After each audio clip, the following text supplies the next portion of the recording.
Babel Latino, tiempo de renacer. Programa interactivo de comunicación latinoamericano, con la colaboración de Radio Pichincha Universal 95.3 FM Quito y Radio Sensación 93.3 FM Murcia.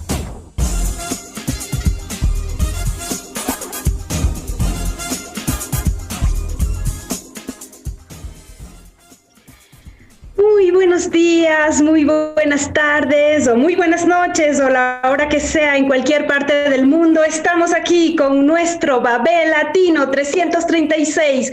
Un gran saludo a todos los oyentes de Radio Pichincha Universal, los oyentes de Radio Sensación en Murcia y quienes nos ven en redes, en vivo a través de Facebook Live y YouTube. Pues un saludo también rapidito hacemos con Raíz Libre y Ricardo para inmediatamente presentar a nuestros invitados y dar en principio un saludo de solidaridad. Raíz Libre. Muy buenas amigas y amigos de Babel Latino, encantada de estar aquí una semanita más, agradecida con todos ustedes que desde esta plataforma nos alimentan, nos enriquecen con sus historias. Lo que hoy vamos a escuchar además abre como siempre la ventana hacia el panorama que se está dando en América Latina, así que como siempre tenemos mucho contenido, cositas interesantes y Ricky, nuestro mago, nuestras manos mágicas desde Guayaquil, nos coordina y nos ayuda para que esto salga redondo como siempre. Ricky, ¿qué tal? ¿Qué tal a todos? Bienvenidos. Saludos chicas, saludos al invitado. Pueden conectarse a través de las diferentes plataformas que componen Babel Latino. Así que estamos transmitiendo en todas las páginas, también en YouTube, en vivo. Pueden comentar, sus comentarios irán saliendo en la pantalla. Saludos.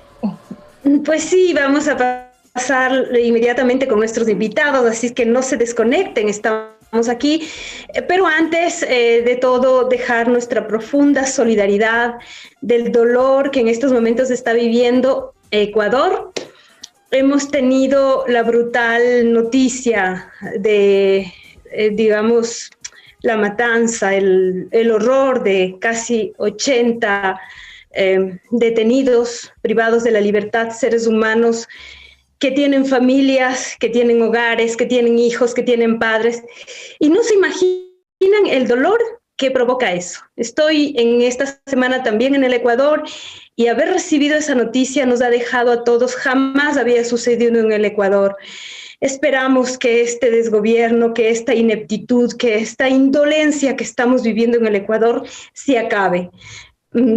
Y yo lo siento mucho más, me atrevo a decir, hace 33 años estuve detenida política y sabemos lo que es estar detenidos por encima de cualquier motivación, pero el derecho a la vida, el derecho a que sea legal las cosas, pues se han dado, es un horror que la delincuencia, que también es producto de lacras sociales, de situaciones económicas desesperadas, nos hayan llevado a esto a nuestro país, que la noticia ahora de nuestro país sean que tenemos 79 familias llorando a sus muertos y nosotros nos unimos a ese dolor y también al sueño de cambiar esta cruda realidad.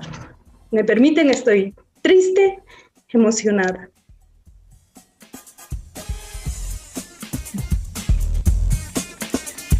Pues así, con el corazón en la mano les hablamos, nos dirigimos a ustedes sabiendo que somos plataforma y portavoces también de todas las situaciones que están ocurriendo. Vamos a empezar con los invitados el día de hoy, vamos a cambiar un poco el tema porque tenemos también muchas otras situaciones que se están dando en nuestros países vecinos y vamos a ahondar con nuestro primer invitado, ¿verdad, Patricia? Así es, tenemos a Hugo Tacuri, queremos también decirles que ya está con nosotros. Bueno, hoy vamos a tener una gran variedad porque habíamos invitado a Nelson Marcelo Cox, que es candidato en estos momentos a la alcaldía de Cochabamba. Pero claro, no nos confirmaba hasta el último minuto y estábamos a punto de iniciar el programa, así es que también tenemos a Hugo Tacuri desde Perú. Hugo, gracias por estar con nosotros. por qué estamos en estos procesos. La semana anterior hablamos de Chile, porque están también en el proceso de la constituyente. Y hoy tocaremos con Nelson Marcelo Cox, que está de candidato, un defensor de derechos humanos, y Hugo Tacuri, que es presidente de la Confederación Nacional de Indígena del Perú, y también estamos el 11 de abril en elecciones en el Perú. Así que les vamos a rogar de favor que con los dos vamos a tener un diálogo. Primero saludo con Hugo Tacuri, bienvenido al programa de Babel Latino, y después a Nelson, que también le vemos que está en el auto y que se ha conectado y le agradecemos muchísimo. Hugo. Bien, muchas gracias, hermanita Janet, y a todos los teleaudientes. Hatun son Joymanta, ya para que paquerima que vini, tache cachimusa, Pachamama Pamona Nimpi, apoyo con la Pamona Nimpi, topa y cuchcancha, que ya están chinguna, pasas chacuinita y marina paja. Sí, en verdad agradecido, hermana, por la invitación y mi saludo a usted y a todos los que están en línea. Y en verdad, seguramente por el querer de nuestra Pachamama, nuestros apoyos, nos encontramos para poder dialogar, conversar sobre los problemas y las alegrías de nuestros pueblos, ¿no? Buen día. Bien, Nelson, también bienvenido y muchas gracias por, pese a que sabemos que estás con una agenda de campaña, por eso es que al último momento dijimos parece que no podías, nos enteramos de que estaban en unas marchas, pero de tenerte aquí, Nelson, mil gracias. Nelson Cox, candidato para la alcaldía de Cochabamba. Bienvenido. Muchísimas gracias, Janet, un gran saludo al hermano Hugo, que está compartiendo esta entrevista. Un gran saludo a toda la población, hombres y mujeres que están atentos para poder seguir construyendo tejido social, construyendo una rica relación y teniendo la lucidez para perfilar mejores días para Bolivia, para el mundo, para muchos países hermanos. Pues así es, como les decía, esta va a ser una variedad porque habíamos pensado hablar esta semana de Bolivia y la próxima para el Perú, pero qué mejor tener aquí, porque nuestro objetivo como Babel Latino es tener ese enlace de los migrantes y no migrantes que vivimos en Europa, con estos lazos que nos hacen con la América Latina, que son nuestras raíces. Así que si te parece, Nelson, y Hugo nos permite, vamos a iniciar contigo para que nos cuentes.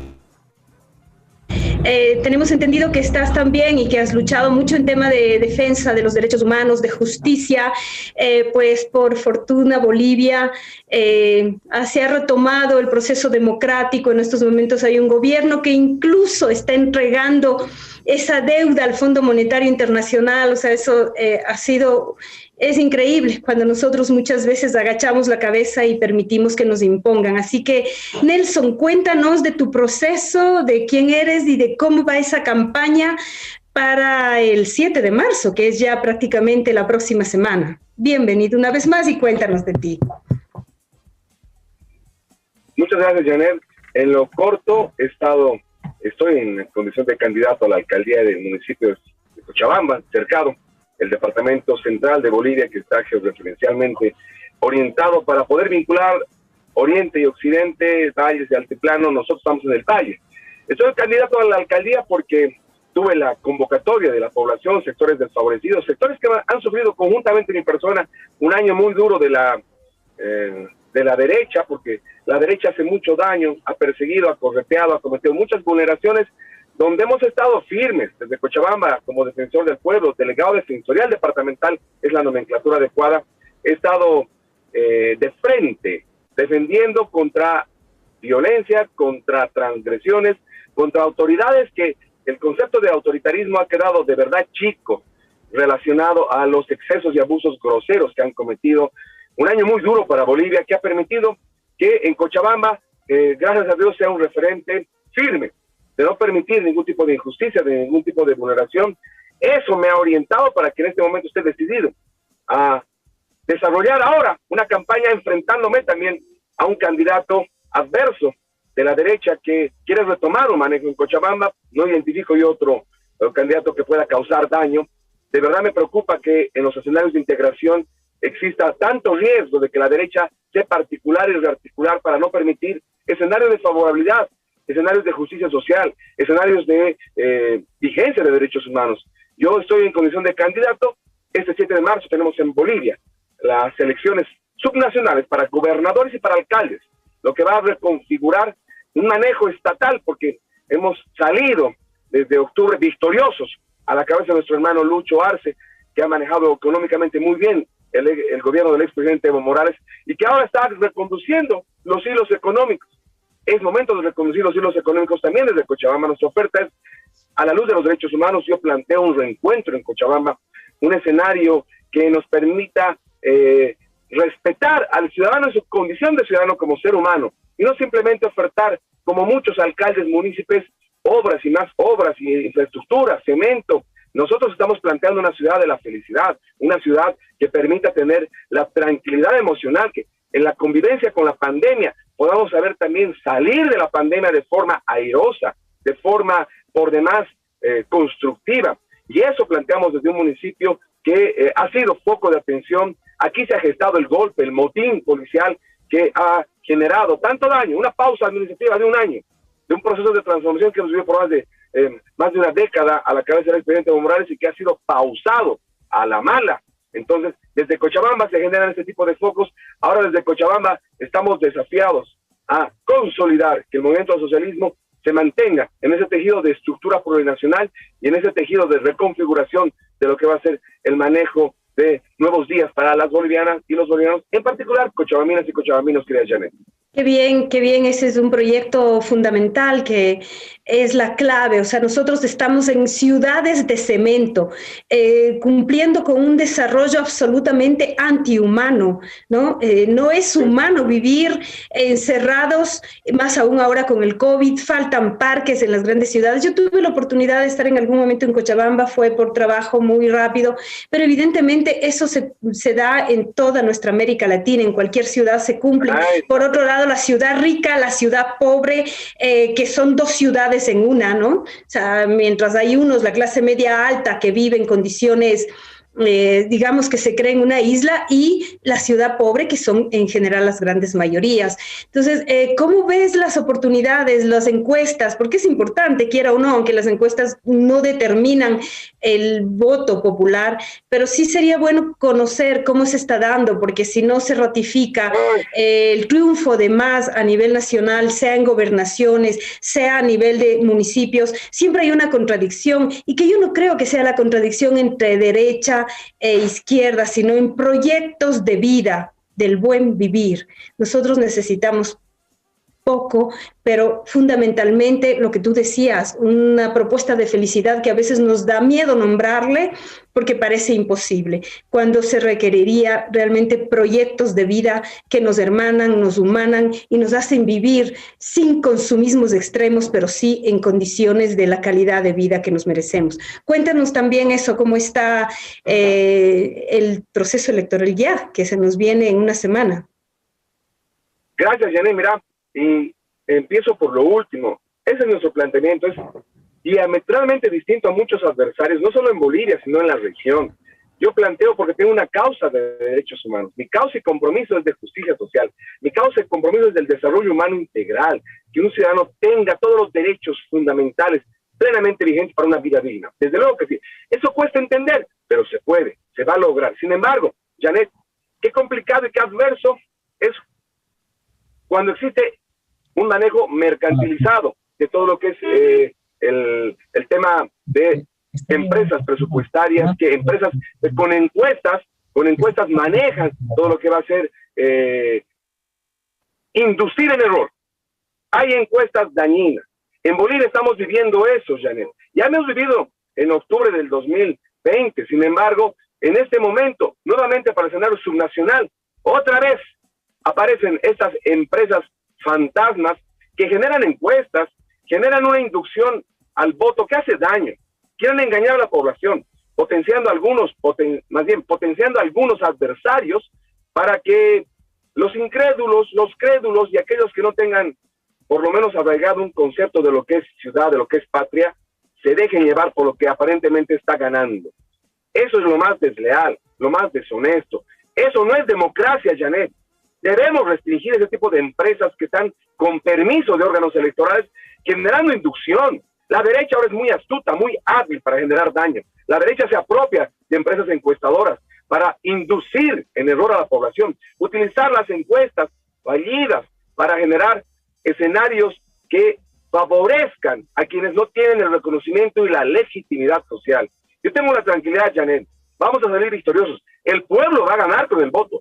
La derecha nunca más se va a imponer con falsedades, con mentiras, comprando empresas de telecomunicación, comprando no solo empresas, empresarios de la telecomunicación, cadenas de telecomunicación en Bolivia. Es vergonzoso, súper vergonzoso. Después de superar un año de la derecha, otra vez habían querido volver engañando. Desde luego que este es un tema que vamos a evaluar, la población tiene que evaluar.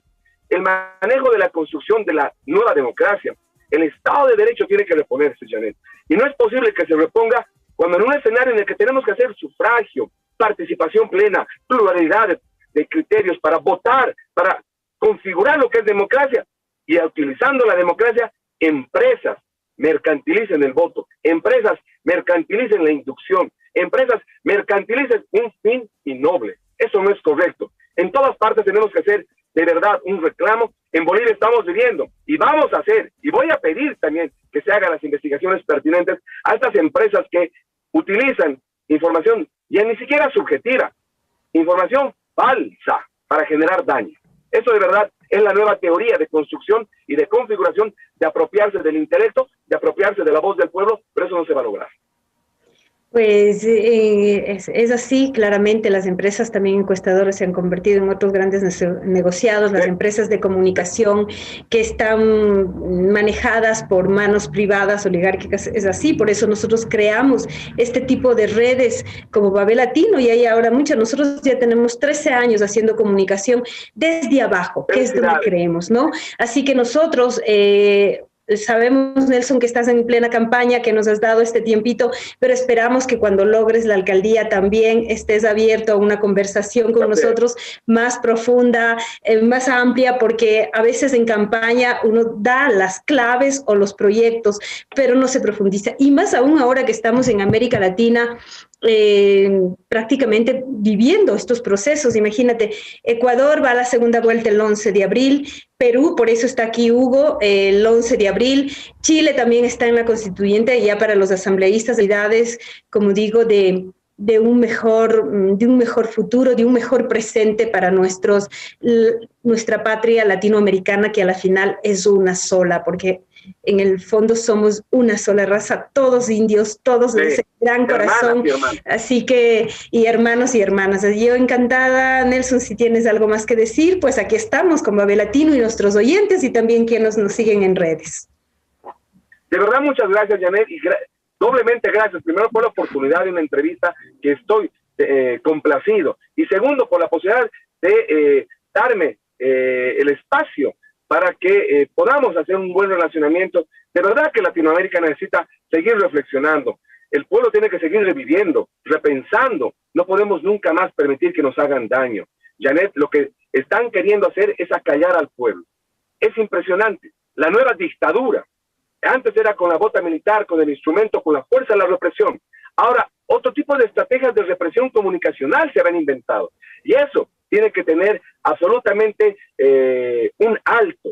Debemos buscar la vigencia de derechos humanos en toda la región. Toda Latinoamérica tiene que estar latente, ese corazón de hermanas y hermanos que estamos en una sola causa. Es importante que desde el sur tengamos una nueva forma de configuración estatal, de país, de patria, una vía yala que nos permita vincularnos en criterios de integración. No nos pueden aislar, no pueden generar más límites, más fronteras, más daño y enfrentamiento. Nuestra reflexión de los latinoamericanos debe ser mucho más profunda. Tenemos una causa, un principio y un horizonte de vida. Y eso tenemos que hacerlo desde donde nos toca estar. Ahora, en mi condición de candidato. Y ojalá, Dios mediante, la Pachamama me permite igual desde el 7 de marzo como alcalde de Cochabamba para seguir tejiendo relaciones, tejiendo la configuración del respeto de los derechos humanos, el respeto de la integridad, el respeto de grandes derechos que han sido consagrados y que como población no podemos permitir que nunca más nos los vulneren. Eso es de verdad algo muy grato. Tenemos un plan muy importante. Estoy orgulloso de mi planificación municipal porque está a la luz de los derechos humanos, a la luz de estándares interamericanos de derechos humanos, a la luz de estándares universales de derechos humanos, No se nos ha olvidado nada para poder cambiar cualitativamente y para que Cochabamba, desde Bolivia, sea una ciudad de desarrollo, de progreso, donde el ciudadano despierte feliz, viva feliz, sea atendido y protegido por su municipio, y así hagamos un cambio cualitativo que transforme todo lo que son nuestras ciudades de Sudamérica. Gracias, Janet. Pues muchas gracias a ti. Me imagino que toda esta campaña se está dando con las medidas de seguridad necesarias, considerando que el COVID está todavía así. Eso me ha admirado un poco aquí, por lo menos en Ecuador, que las medidas de bioseguridad, como que es real también que nuestra propia realidad a veces del día a día, de la sobrevivencia, no se ha podido tomar todo lo que sería, ¿no? Pero espero que también dentro del proyecto de tu alcaldía esté muy en la campaña en sí, se considere que el COVID no se va a ir fácilmente y que también el proceso de vacunación. Así que con eso, Nelson, Marcelo Cox, Mayorga, candidato a la alcaldía de Cochabamba, pues les deseamos mucha suerte y ojalá ese sueño se haga realidad de tener una patria grande latinoamericana. Te agradecemos. Muchas gracias de corazón, un gran cariño para todos.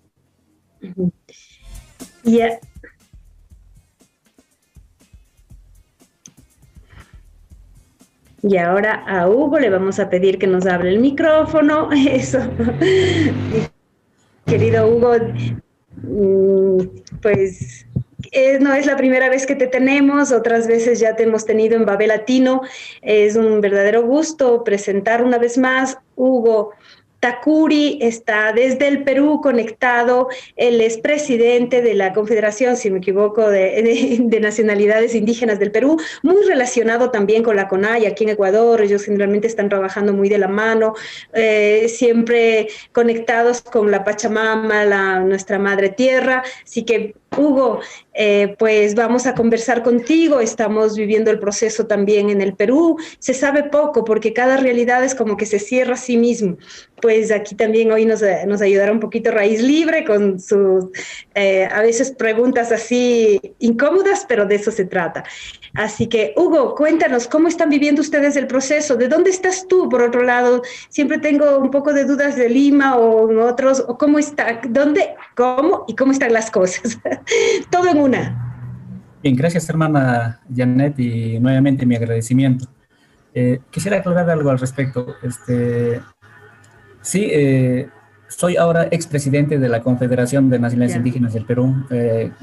Terminó mi periodo el diciembre del año pasado, pero sin embargo sigo el cargo como vicepresidente del Consejo Americano de Pueblos Indígenas, ¿no? Una organización internacional que nació en el año 2018 en Lima. Y bueno, con CONAIP sí sigue trabajando con nosotros. El hecho es de que sigo siendo, y ahora soy asesor de la CONAIP, ¿no? Ah, qué bien, bueno, qué bien. Con esa aclaración, porque de repente el hermano presidente se va a molestar por usurpar. Claro. Y yo pido también disculpas porque no había sabido que recién en diciembre se había hecho este cambio y también a nuestros oyentes, a quienes nos siguen en redes, la invitación contigo era para la próxima semana, pero claro, o sea, a veces en las planificaciones, pero es siempre un gusto. Estamos hablando de nuestra América Latina, estamos pasando por procesos demasiado complicados, el COVID en el Perú, así como en Ecuador. Lo que pasa es que, como digo, a veces parece que mientras no llega a nuestra casa, lo que pase con el vecino nos importa poco. Y tal vez es por propia sobrevivencia. ¿Cómo están en el tema del COVID? ¿Cómo están manejando? Nosotros vemos noticias muy preocupantes, pero lo mismo pasa con otros países en América Latina. Así que cuéntanos eso y de ahí hablamos del proceso electoral también, la opinión que ustedes tengan. Sí, hermana, muchas gracias. En primer lugar, mi solidaridad con los hermanos ecuatorianos por esa matanza que hubo, esas detenciones que hubo. En realidad no lo sabía. Discúlpame con la ignorancia, no me informé al respecto, pero realmente es lamentable de que nuestros hermanos del campo, de nuestros pueblos, estén siendo asesinados, vamos a decirlo así de esa manera. Entonces, desde la llegada de los occidentales a nuestros principal casi 5 siglos, pero desde la llegada es más de 5 siglos que vivimos esas cosas negativas, ¿no?, que a nuestros pueblos lo han llevado los gobiernos de turno. Y quizás, ¿por qué no decir también en cada uno de nuestros países, tanto en Ecuador, en Bolivia, en Perú y otros, vamos a cumplir el bicentenario de independencia, de libertad, que realmente no es nada real al respecto, ¿no? Nuestros pueblos siguen siendo en la misma condición desde la llegada de los occidentales. Entonces, razón por ello es de que quizás nos sentimos un poco mal, pero sin embargo, con la fortaleza de un despertar mejor, pero basado sobre toda manera en la cosmovisión de nuestros pueblos, ¿no? Entonces, en realidad, me da mucha pena que siga sucediendo estas masacres en nuestros pueblos. Sí, aquí en el Perú, el COVID, el famoso COVID, la pandemia nos dicen, pero sin embargo, haciendo un análisis, unas conversaciones con algunos hermanos y hermanas, hemos llegado a la conclusión de que no es una pandemia, sino es una plandemia, un plan de genocidio, un plan de reducción de la humanidad. Y realmente esto lo avalan los mismos científicos, los mismos médicos de renombrado internacional. Entonces, creemos eso porque de manera particular mi persona también, pues supuestamente he pasado este mal, pero ha sido simplemente un simple resfrío, un dolor de cabeza, un malestar general, un dolor de pecho o de espalda, nada más. Pero ¿con qué lo hemos combatido? Vamos a decirlo también eso, hay que ser concreto en esto, ¿no? De que hemos combatido con las hierbas y las medicinas naturales de nuestros abuelos que nos han heredado. Entonces, creo que miles de hermanos aquí en el Perú, y estoy seguro que fuera del Perú también lo han hecho esto.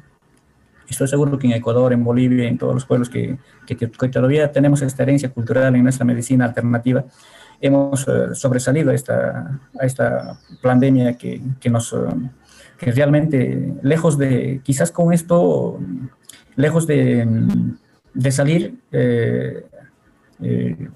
mal, o no sé cómo explicarlo, en verdad, a veces causa cierta impotencia, en verdad, de decir algo al respecto. Creo que más daño nos hacen es tenernos encerrados, ¿no? Encerrados, como usted verá, no estoy aquí en un cuarto. No salgo a la calle porque estamos en cuarentena aquí en el Perú. Yo me encuentro en Huamanga, Ayacucho.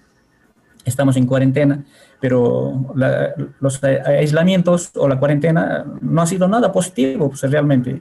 Ha sido la misma cantidad de contagios. Y a veces nos preguntamos, ¿no? Pero ¿por qué tantos muertos hay o hubo? Hasta de repente, hasta en las calles que hemos presenciado, falsos o verdaderos, pero ¿por qué? Entonces, prácticamente los hermanos que de repente llegan a ser hospitalizados, mueren por el hecho de que, en primer lugar, son de personas vulnerables de tercera edad. Entonces una bronquioneumonía los ha tomado, o una neumonía, y no los han atendido como debe de ser. Los han intubado, entonces prácticamente no les han dado las medicinas exactas, precisas, para que puedan salvarse. Entonces, es un caos total esta pandemia, pero hemos aprendido también de esta pandemia, de esta vida negativa que tenemos. Hemos aprendido hemos aprendido en el aspecto de valorar lo nuestro, lo que nos han heredado nuestros abuelos, como ya lo decía la medicina. Entonces hemos revalorado también, hemos aprendido también a estar juntos, en lo bueno y en lo malo, juntos. Y esta crisis sanitaria a nivel de nuestros países en el mundo. Entonces de repente hubo un análisis al respecto. Había un hermano que hizo una comparación al respecto de las muertes que había aquí en el Perú. Las muertes que había anualmente en el Perú eran algo de hace 2 a 3 años atrás, vamos a decirlo así, eran de 150,000 muertos anuales. Entonces, el 2017, por decir 2017, 150,000. Es un ejemplo nada más que les hago. 150,000 al 2017, 160,000 al 2018, 190,000 el 2019. Y vamos a decirlo, 200,000 el 2020. Entonces, la comparación es de que cada año sube 10,000, 8,000, 10,000, 8,000. Pero entonces, ¿qué pasó en el 2020 haciendo la comparación con 2019? ¿Qué pasó? Debería de haber, conforme a las cifras de que nos han dicho, de que hay más de 33,000 o 35,000 muertos de COVID el 2020, pero ¿qué pasó? Si solamente 10,000 aumentaban cada año. Entonces, el 2019, por decirlo nuevamente, de repente digo, 190,000, y el 2020 debería ser más 30,000, serían pues 220,000, pero no ha sido así. Entonces, ¿qué pasa? De que haciendo un análisis era la misma cifra que todos los años aumentaba. antes del COVID. Entonces, ¿dónde están los muertos del COVID? Entonces, los muertos del COVID el porcentaje que se ha tomado ha sido solamente por muertes de neumonía, por muertes por complicaciones, etcétera. Entonces, prácticamente a nosotros nos tienen confundidos, nos tienen engañados con la finalidad. Ya sabemos muy bien de que este es un plan de reducción al planeta, de la humanidad, con la finalidad de que nos pongan un orden mundial, ¿no? Eso es prácticamente, podríamos decir, al respecto de la pandemia, hermana. Sí, tú lo has dicho, Hugo, no deja de ser un tema súper delicado, ¿sabes? O sea, yo en ese aspecto, como digo, así sea la vida de un solo ser humano, es la vida de nuestro hermano, de nuestra hermana. Entonces, nosotros entendemos muy bien, y por otro lado, igual, basados en lo que es la medicina natural, o sea, hay tantas vertientes, ¿no? En prevención.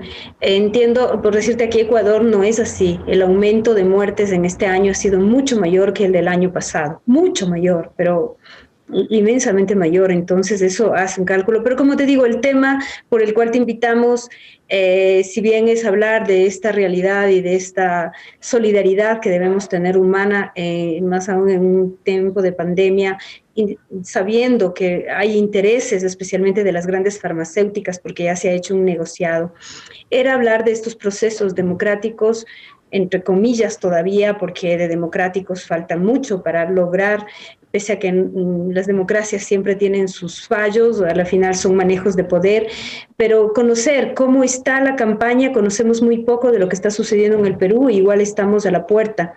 Igual, Raíz Libre, si tienes algo, ya le tenemos aquí a Fabricio también, que le damos la bienvenida, que ese será el tema posterior del Amicus, que por eso está aquí Fabricio. Pero, Hugo, cuéntanos, ¿cómo va el proceso electoral? ¿Cuál es la posición del movimiento indígena del Perú en estos momentos? Aquí en el Ecuador se ha dado también una particularidad que debes saber, con casi la llegada de Yacu Pérez a la segunda, pero a la final llegó Lasso, que es de extrema derecha, digamos, de oligarquía, pero no conocemos qué está pasando en el Perú. Por lo menos yo, discúlpame ahí sí mi ignorancia, porque los medios de comunicación cuentan poco, y lo que se sabe en redes casi nunca es noticias confirmadas. Sí, totalmente, hermana, de acuerdo. En base al COVID, la campaña electoral acá en el Perú no es lo que siempre se ha hecho, ¿no? Entonces, más es ahorita la campaña electoral es de manera virtual nada más. De los casi 20 candidatos que tenemos, vamos a empezar por ahí, solamente 8 candidatos a la presidencia no tienen procesos judiciales. 8 candidatos. El resto de los candidatos, que son 17 candidatos, tienen procesos judiciales, ¿no? Entonces, estoy seguro de que usted ya habrá escuchado sobre esta famosa eterna candidata, que va a su cuarta vez, el Keiko Fujimori, empezando ella número 1 y el resto de los candidatos tienen procesos judiciales. Bien, entonces, como vuelvo a decir, la campaña es virtual. De manera presencial es poquísimo, porque estamos en cuarentena, aislamiento social. Entonces, de los cuales nosotros como pueblos, vamos a decirlo así, de que no tenemos un candidato como pueblos indígenas, como ustedes lo tuvieron ahí al hermano Yacu Pérez, como lo tuvo nuestros hermanos de Bolivia, al hermano Luis Arce. Entonces, en ese proceso de organización, ustedes nos ganan, nos lleva a la delantera nuestros hermanos de Bolivia, con el gobierno de nuestro hermano Evo Morales.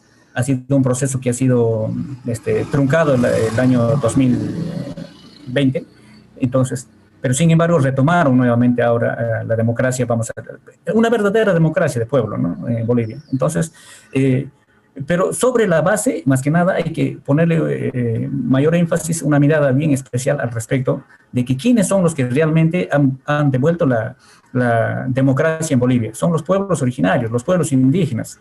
No es, no vamos a decir de que, claro que también con el apoyo de otros hermanos, pero la gran mayoría de pueblos indígenas. En Ecuador está sucediendo lo mismo. Iba a ir a la segunda vuelta. Voy a decir de repente mi propio sentir en este aspecto de que creo yo de que a buena hora, vamos a decirlo así, a buena hora de que el hermano Yacu Pérez no haya llegado a la segunda vuelta. Es mi propio parecer. ¿Para qué? Para que de esta manera en las próximas elecciones prácticamente los pueblos indígenas en Ecuador estarán en el gobierno. Nosotros aquí en el Perú estamos siguiendo ese proceso, ese ejemplo de vivencia, de unión de nuestros hermanos de Bolivia, de ustedes hermanos de Ecuador. Acá en el Perú estamos divididos. Tenemos esos 17 candidatos En esos 17 candidatos están nuestros hermanos como candidatos al Congreso. Imagínense usted, o sea, no hay unión, no hay unidad. Por desgracia, el Perú, cuando llegó los españoles, ha sido la gran mayoría de estabilidad de los occidentales aquí en el Perú. Entonces nosotros vamos a decirlo así, de que en el Perú estamos más colonizados mentalmente. La colonización mental es fuerte en el país de Perú. El racismo es fuerte en el país de Perú. Menos en Bolivia, menos en Ecuador. Aquí en el Perú es fuertísimo. Por esa razón, de repente, nosotros estamos totalmente divididos. Pero, sin embargo, hay una esperanza de que nosotros vamos a llegar en su momento de tener un candidato propio aquí en nuestro país. Pero eso no quiere decir de que vamos a dejarlo libre albedrío a la derecha, vamos a decirlo así, para que ellos pudieran ser nuevamente gobierno. Entonces, ya lo dijo el hermano Nelson, de que las encuestadoras están siendo manipuladas. Las encuestadoras nos ponen, como por ejemplo, voy a decir, en primer lugar, lo ponen aquí en el Perú, en el primer lugar, lo ponen a un jugador, a un exjugador, a John Forsyth. Y lo peor de todo es que este señor Forsyth es un extranjero, nació en Venezuela, su madre es chilena, etc. Entonces, imagínense en primer lugar. Pero la verdadera encuesta no está, no hay. Entonces los otros candidatos igual. Por desgracia aquí en el país, en el Perú, tenemos, la Constitución permite todavía de que extranjeros pueden postular aquí. Estoy seguro que en su momento tendrá que cambiarse eso. Entonces, en un análisis que hemos hecho entre varios hermanos y hermanas de varias organizaciones y líderes sociales, hemos visto por conveniente de apoyar al candidato de Pedro Castillo, que es de Perú Libertario.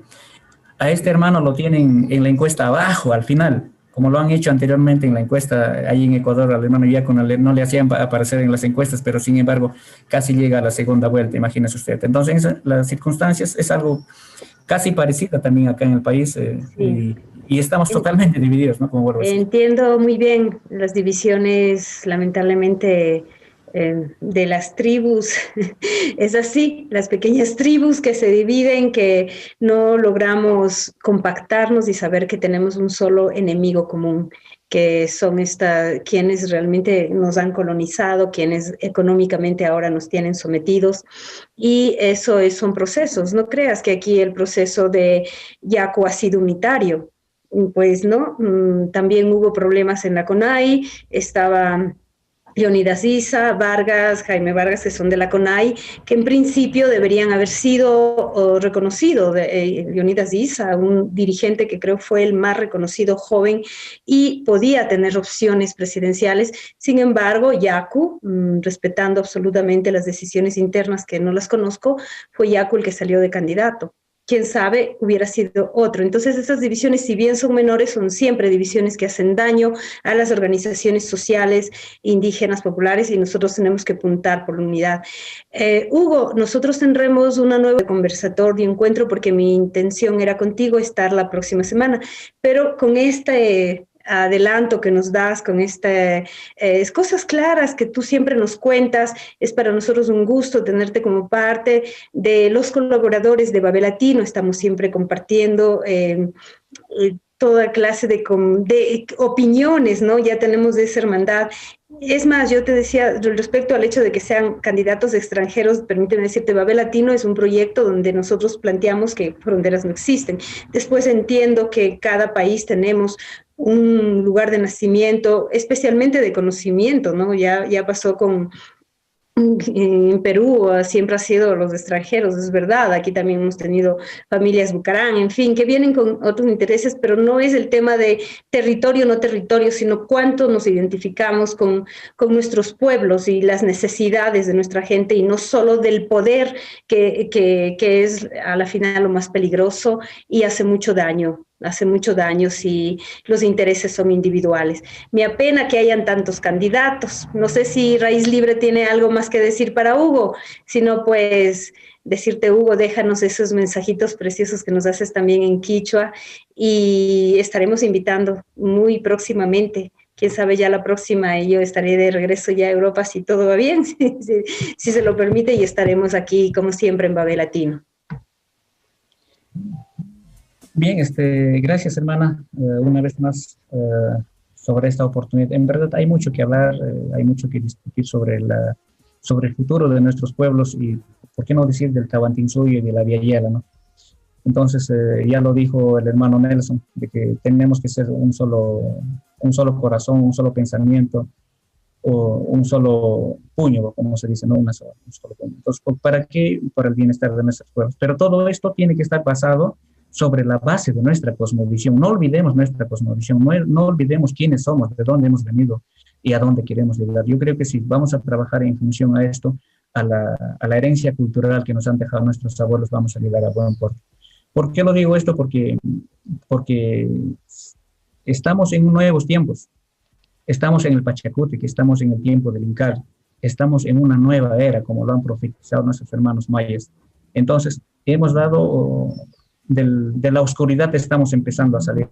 Por eso, de repente, son estos procesos que han empezado a salir. Empezó Bolivia, Ecuador, Perú, vamos a decirlo así, el Chinchaysuyo, el Tahuantinsuyo, luego será la Viayala y luego el mundo.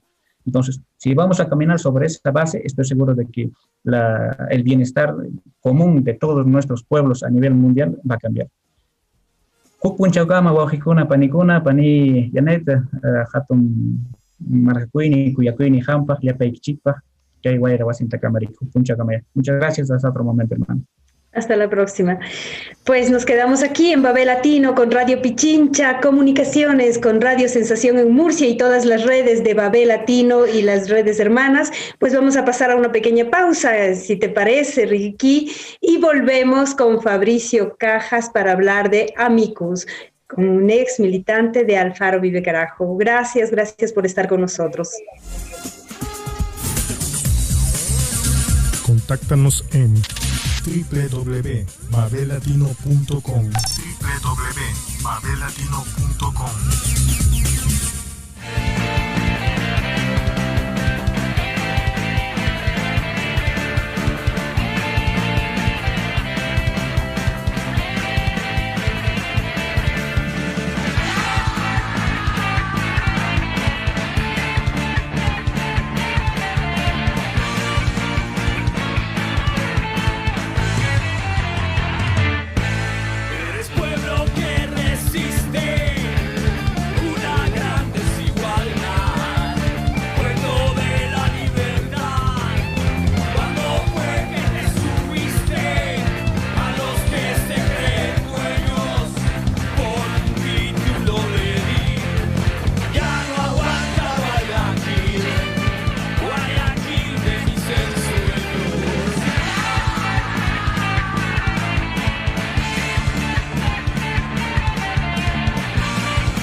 ¿Estás escuchando? Babel Latino. Cada semana. Bueno, bienvenido Fabricio, pues más allá de un compañero, yo diría un hermano ya de toda la vida. No, yo soy tu hermana mayor, de todos modos, Fabricio. Pues estamos aquí en Babel Latino, este programa internacional, intercultural. ¿Quién más? Yo también sé que tú también estuviste en el mundo de la migración, que a la final todos migramos. Fabricio, estamos aquí para hablar de nuestro amicus. Me gusta esto del amicus, que en latín. Y vas a ser tú que nos cuentes qué es y por qué hacemos esto. Y digo hacemos porque estamos en este camino juntos. Esta vez va a ser hablar del por qué nosotros creemos tan importante haber presentado la amicus, ¿no? Y estar pidiendo firmas de apoyo y en fin. Cuéntanos, Fabricio, bienvenido a Babel Latino. Aquí estamos con Raíz Libre y Ricardo dándote la bienvenida. Muchas gracias. Gracias por la entrevista. A ver, mi pregunta sobre el tema del amicus. Bueno, es una figura que viene del latín, amicus curiae, es amigos de la corte, más o menos sería como la traducción, pero es una figura de apoyo, digamos, cuando hay un litigio entre dos partes. Normalmente ese litigio suele ser hacia determinadas leyes que rigen el Estado y que lo hacen, pues puede ser personas naturales o personas jurídicas. En este caso, nosotros estamos presentando este amicus curiae en apoyo a la Defensoría del Pueblo, que ha presentado una acción de inconstitucionalidad respecto a 2 artículos de la Ley de Reparación de Víctimas. Ya después vamos desarrollando ese tema, el artículo 2 y el artículo 5, que fundamentalmente hace una discriminación sobre las víctimas del periodo 1983-2008, víctimas de violaciones de derechos humanos.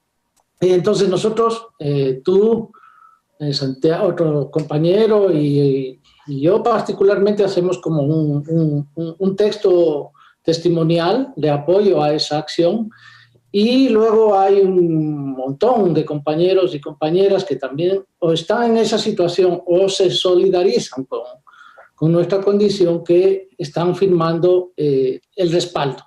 El objetivo es reforzar básicamente la demanda de inconstitucionalidad que presenta la Defensoría del Pueblo.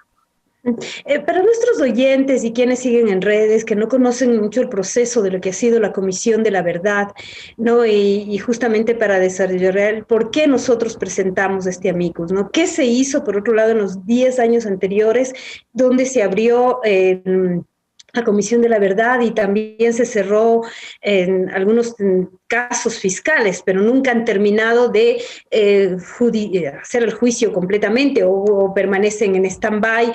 ¿Puedes contarnos un poquito también para nuestros oyentes el objetivo que tiene la Comisión de la Verdad y el por qué? Claro, sí. A ver, digamos que fundamentalmente en el periodo de 1983-1988 hubo un gobierno, bueno, para los que no conozcan, un gobierno, 84-88 más específicamente, un gobierno yo lo calificaría de extrema derecha en Ecuador, y a la par hubo el aparecimiento de movimientos subversivos, dentro de ellos del que éramos parte, Álvaro Vive Carajo, que, digamos, planteábamos una reformulación social de la sociedad, una profundización de la democracia, y establecíamos como método las armas. Planteamos éramos una organización armada. El gobierno de Febres Cordero desarrolló una estrategia de represión brutal. Estableció una serie de aparatos suprainstitucionales con casta libre para reprimir primero nosotros y segundo a toda la población que ellos pudieran suponer que estén, digamos, a favor de un discurso más democrático, un discurso más de mayor igualdad, digamos, de una sociedad, yo creo que más moderna. Bien, ahí hubo una serie de situaciones donde se ha podido comprobar que hubo, digamos, en las detenciones tortura, hubo desaparición forzosa, hubo abuso sexual, violaciones, etcétera, etcétera. Es decir, estos aparatos del Estado se extralimitaron dentro de su condición, crearon además en términos de filosóficos, digamos, una serie de grupos para exclusivamente reprimir y torturar y maltratar y asesinar a la gente que discrepaba de este gobierno. Bien, esto tuvo como un silencio mutis durante más de 20 años, donde se seguía echando leña al fuego sobre la situación, y ya es con el gobierno de Correa, con el inicio de los gobiernos de Correa, que se puede hacer un cuestionamiento claro sobre la actuación de las fuerzas represivas en esa época. Se estableció entonces la Comisión de la Verdad, creo yo que fue en el año 2007, se estableció la Comisión de la Verdad para esclarecer todo este tipo de graves violaciones a los derechos humanos. Esta comisión hizo como una convocatoria para que las personas que se consideraban víctimas rindan su testimonio. Y estuvo en vigencia activa 3 años hasta 2010, y prorrogó con algunos casos solicitados hasta 2011, de lo que entiendo. Bien, hasta ahí estábamos. No todas las personas que fueron víctimas de las violaciones a los derechos humanos durante esa época, que además después se prolongó de 1983, a finales de 83 a 2008, porque se siguió viendo que había actuaciones extraoficiales de determinados cuerpos represivos. No todas las víctimas rindieron declaración a la Comisión de la Verdad. Eso es importante entender, por muchas circunstancias. En mi caso, porque no estaba ahí, estaba en España. En tu caso, entiendo que es parecido. Y en otros casos, entiendo que es porque no sabían, porque vivían en el campo, no se enteraron, etcétera, etcétera. Bueno, en el 2013, hacia diciembre, se entra en vigencia la ley de reparación de víctimas. Es decir, a partir de la Comisión de la Verdad se formula una ley que busca hacer una reparación integral en las víctimas. Pero esta ley adolece de un problema. El problema es que reconoce como víctimas exclusivamente a las documentadas o a las que rindieron testimonio en la Comisión de la Verdad. Y a las que no rindimos testimonio, pues un poco como que nos dejan a un lado, ¿no? Esta ley tiene un cuerpo de 10 artículos. Básicamente intenta reconocer la actuación arbitraria del Estado y la responsabilidad del Estado en las graves violaciones a los derechos humanos, y busca hacer una reparación integral. Una reparación que va desde una lógica individual hasta una lógica colectiva. Y quienes son encargados o responsables de hacer un seguimiento a la ley y a la reparación de las víctimas es la Defensoría del Pueblo, y luego hay otros organismos del Estado encargados de efectivizar esa reparación. La Defensoría, desde que se promulga la ley, empieza a recibir una serie de pedidos de víctimas que no han sido parte de los testimonios de la Comisión de la Verdad, pero que son víctimas. Entonces, entiendo yo, porque no estoy al tanto totalmente de cómo se ha operado ese mecanismo, que la Defensoría recibe muchas peticiones, y es por eso que formula la acción de inconstitucionalidad de esos dos artículos.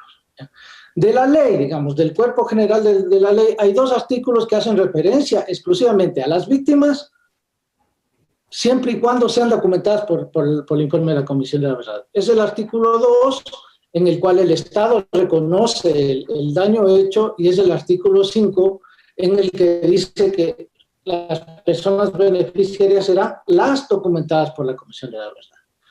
Entonces, digamos que en medio de este marco, nuestra acción, nuestro texto, quiere respaldar esa propuesta de la Comisión, de esa acción de inconstitucionalidad, de esa propuesta de la Defensoría del Pueblo, para reformar estos 2 artículos y que permitan a todas las víctimas de ese periodo ser partícipes en general de la ley y de los programas de reparación. Sí, mi querido Fabricio.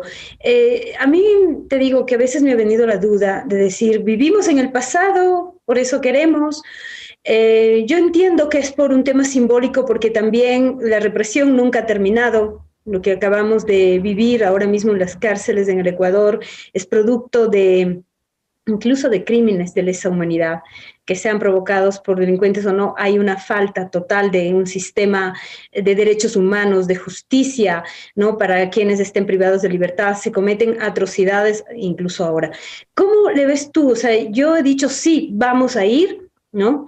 Porque nosotros fuimos igual. Pudimos haber cometido en ese entonces, digamos, cosas que no estaban dentro de la ley, pero teníamos que haber sido juzgados dentro de la ley. En cambio, se nos torturó, se nos mató a un gran número de compañeros, e incluso a gente inocente, los mismos hermanos Restrepo, que fueron producto, y muchos más. También hubo matanzas a delincuentes comunes que sus familiares nunca pudieron reclamar. Entonces, esa parte simbólica sí quisiera que dejes enmarcada en el por qué nosotros hacemos esta amicus, ¿no?, a la Corte Constitucional. Sí, bueno, eso que quizás sea lo más importante, ¿no? De esto. A ver, lo primero sería entender que hubo graves violaciones de los derechos humanos y esa es una declaración con sentido universal.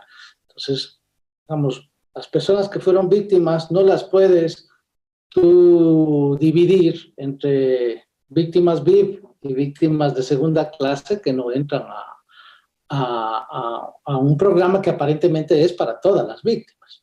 Esa discriminación a mí me parece injusta y cuestiona el sentido universal de los derechos humanos. Pero digamos, el fondo del asunto por el que yo creo, sobre todo yo de manera personal, participo de este amicus curiae, de estos testimonios, que además no han sido tan fáciles volver a recordar la época en que literalmente te torturaron, te masacraron, te satanizaron, etcétera. Es porque, digamos, tanto la Comisión de la Verdad como la Ley de Reparación de Víctimas lo que buscaba era que en el Ecuador se cree una memoria de cosas que pueden suceder si no hay una adecuada entendimiento del papel de las fuerzas, digamos, del orden en el país, ¿no? De sus alcances y de sus limitaciones, ¿sí? Y creo que esto, desgraciadamente, no ha logrado hacer carne, ¿sí? No ha logrado generar un debate ni en la sociedad ni al interior de las Fuerzas Armadas y de la Policía Nacional. ¿Sí? Y vemos que sucesivamente, desde que nos pasó a nosotros hacia adelante, porque hacia atrás seguramente hay mucho más, sigue habiendo tiempo, sigue habiendo espacios, sigue habiendo momentos donde no se llega a entender ese papel y más o menos como que arrasan con todo. Esto pasó en octubre del 2019, donde la represión, una represión salvaje a una población con el justo derecho de protestar frente a una situación económicamente grave y frente a una medida que era el alza de los combustibles que nos ahorcaba. Me remito a las pruebas, como estamos ahora en esta crisis tan complicada, ¿no? Luego vemos también lo que está pasando ayer en las cárceles, un ejemplo también de que no se ha podido llevar con una política adecuada el tema de las cárceles, ¿no? Y más bien las soluciones al final llegan con una situación que explota, que se desencadena a partir de conflictos de mafias y de bandas, pero que, digamos, la policía, sobre todo la policía, que es la que tiene más competencia de entrar a las cárceles, podría haber previsto con una adecuada política. Es decir, creo que el fondo del asunto está ahí. Es decir, ¿cuál es el papel de las fuerzas que, digamos, regulan el orden en esta sociedad ecuatoriana para, digamos, empujar a que la sociedad vaya por un buen camino? Si el papel es lo contrario, es decir, ante cada amenaza de protesta, pues machacarle para que calle, pues volvemos a esos escenarios tranquilamente, no sé si con tanto dramatismo o quizás con más dramatismo, como ha pasado ayer. Vamos a volver a esos escenarios siempre, esos escenarios de extralimitaciones, esos escenarios donde hay, digamos, las posibilidades de que mucha gente que está en situación de poder, de alguna forma, sea porque tiene un arma, sea porque tiene que controlar tal cosa, se extralimite y no tenga capacidad de conducir, sea una protesta, sea una situación difícil, sino al contrario, machacarle a palos. Este es el sentido, es decir, tratar de generar una reflexión sobre lo que es la violencia, tanto del Estado como, lógicamente, las violencias sociales. Es decir, ¿cómo podemos hacer para que podamos tener una vida democrática donde las fuerzas del orden tienen su papel, lógicamente, uno no puede negar eso, pero puedan entender que eso debe darse en un marco y no tienen vía libre para hacer lo que les dé la gana, lo uno.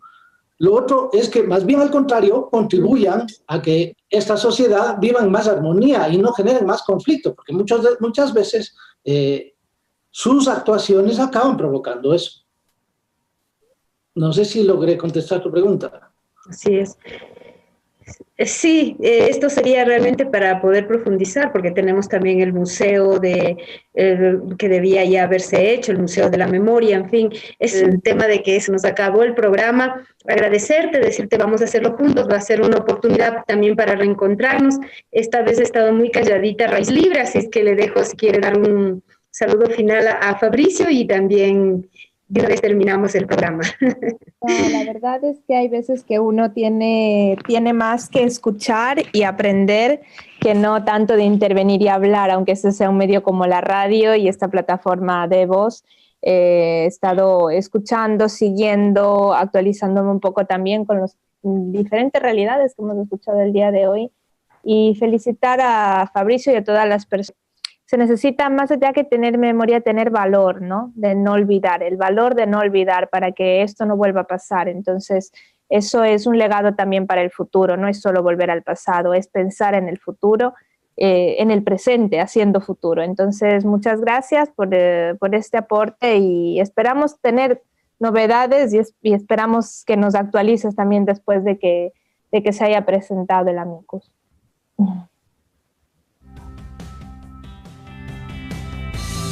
Bien, Fabricio.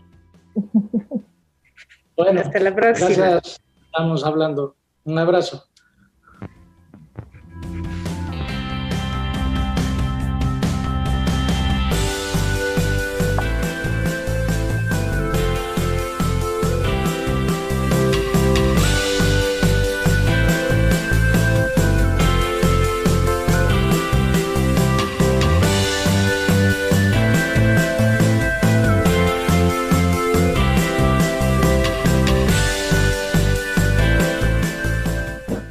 Bien, Raíz Libre, te corresponde a ti que hoy hablabas solita el programa, damos el saludo final, nos reencontramos la próxima semana con algunos cambios que hemos tenido la oportunidad de hablar con Radio Pichincha Comunicaciones para hacerle más interactivo de lo que ya es, así que Raíz Libre, te dejo a ti el saludo a este programa y el agradecimiento.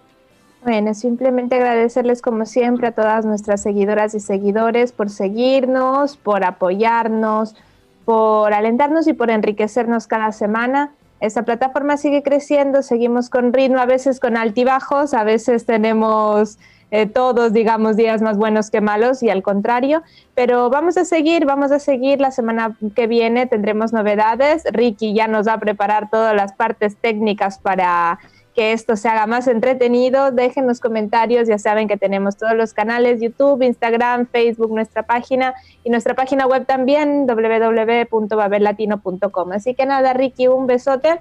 Hasta pronto.